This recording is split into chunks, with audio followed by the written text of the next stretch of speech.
আমি একটা কোণায় দাঁড়িয়েছিলাম। দুটি ছেলে গেরুয়া বসন পরে মন্দিরের সিঁড়ি মুছছিল। এত মন দিয়ে আমি কাউকে সিঁড়ি মুছতে দেখিনি। এত ভালোবাসা দিয়ে আমি কাউকে ধুলো তুলতে দেখিনি। সিঁড়ি নয়, যেন জননীর ত্বক থেকে ধুলো তুলছিল। এভাবে কেউ সিঁড়ি থেকে ধুলো মুছতে পারে এ আমি কোথাও দেখিনি। স্থিতপ্রজ্ঞ মহারাজকে জিজ্ঞাসা করলাম, এই ছেলে দুটি কে?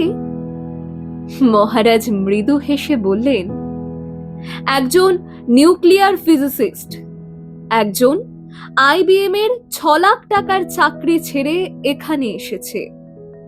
সিঁড়ি ধুতে এসেছে, যে সিঁড়ি দিয়ে মানুষ ওপরে ওঠে তা যেন পরিষ্কার হয়।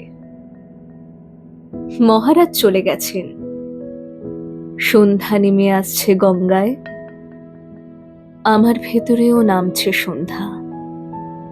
সারা পৃথিবীতে এত সিঁড়ি, সিঁড়িতে সিঁড়িতে এত দাগ, এত ক্রোধ, এত অপমান।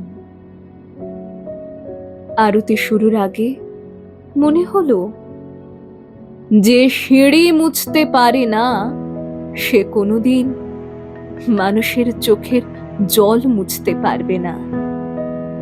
যে সিঁড়ি মুছতে পারে না সে কোনোদিন মানুষের চোখের জল মুছতে পারবে না।